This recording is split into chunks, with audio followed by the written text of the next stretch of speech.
ngarang kadang khangane ngarang aina haidra mayam aina haiba sumdra cream du Dr. James ki cream natte makhoi ne yum da sabane mayam ai haigi ko mamangda mayam sai ngon am sai gi dana as nang mangai re he khangbiri se nang mangai re hai thu sari se ibi mami na kitang nungai bu rak pad da am na kala i do kai no kholi no kai na taw bi gi na mayam adu hojikti ngo se bak pha e hojikti ko aina haija gi ko mayam da moina da seasonary ba molom da koi gi mama koi gi hoi ate ate sa da sin ba kai su kai da mai da yam thina yam tina phattaba yam tina sokwa kaino ne ba molom ne ba ko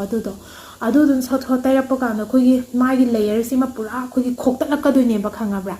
adu mayam aina mayam da haija gi ko ada aina yam hai ba matam da mayam jina thina ngang ai mangai re adu to ngai re adu hai ba mayam ko mayam moi gi kaino mayam Dr. James sai se USA de gi oiramdare ko Dr. James sai se sam ne Kakching gi James Bonila gi ne Bonila hoi mayum gi James oi le ram me ko ai di nok ning bana sire moina video ma da su aina yam paning da ba ya thi thang mo pa du na video ma da su mo khoi na sengdokhi ko kaino cream se matang da viral jala pa kan da nangam da seng Bonila nangam ta hayu ne haidan hai gi ko adu gi video do adu da moina hai gi ba do sma hai cream se khoi na kamai na to bo na khot pa no khoi na kai dai khoi na ma pan dai chen bani khot pan ha ma pan dai chen bani mi na order lai man da na demand lai man da na khoi na chen bani khot bani na moina masa mak na su moina conference to gi bani ko adu gi video do su lai bani ko aduga mayam se de ngoba makhoi na yamna yengoba paisa khara khak taning bagi damakta mi amma bu tara mi mayam sigi mamai si moine hekta manghal la ba cream mama saba da akhoi gi cream mama launch tong na bo na ba da company amana matam kya mo yamna sangi se moina khangdre ba hekta yengo clinic ama hangjale adusu yagi dental gi clinic hangjale adugo skin care gi thabak tore si bu hongna bra ba cream zibu tapta sana braba sina ole ba mayam am ta yengo ba sina ole ha ba cream do sina si ba hongna di braba si bu di yengo ha ba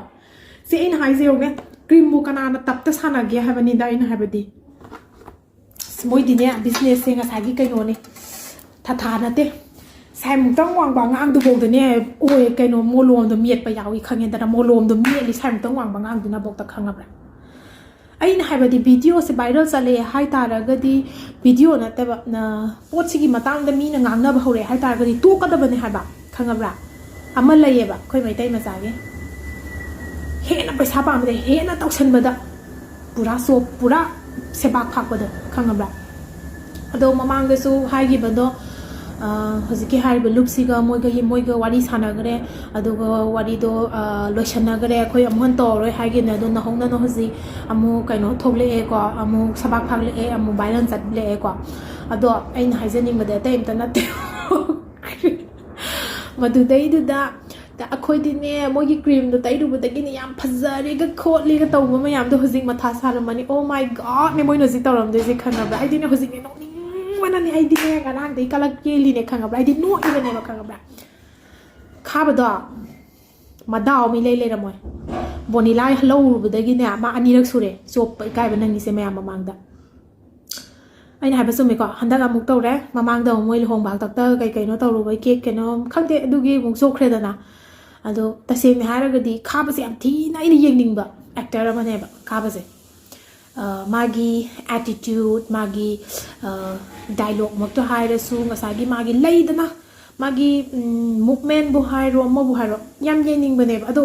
handak matang si dagi di aise na pankhi khi hal hai tare moina ko pankhi khi hal le sauning e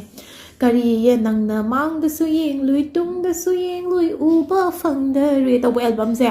si album ai ne yeng ba da ai ne sai ta ba da ne kham bra mayang ma sa ba da ne khang bra i sai ta ri ne ba khang bra yam nungai na nga ta ri sai se ai da ai na pam za ba gi da mak ta ne ado hojik te ai pungkhi khi re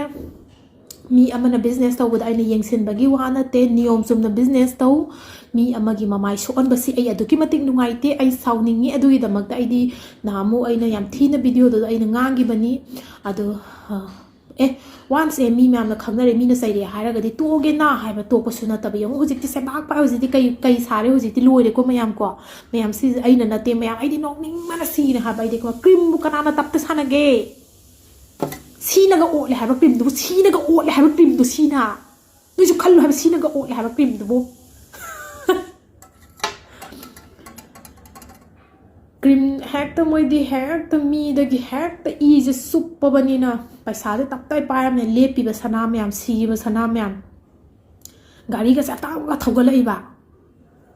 ꯂꯦꯝꯅ ꯆꯥꯕ ꯄꯩꯁꯥꯗꯤ ꯂꯦꯝꯅ ꯃꯥꯡꯕꯅꯤ ꯈꯪꯉꯦꯗꯅ ꯏꯕꯨꯡꯉꯣ ꯏꯕꯦꯝꯃ ꯒ꯭ꯌꯥꯟ ꯇꯥꯎ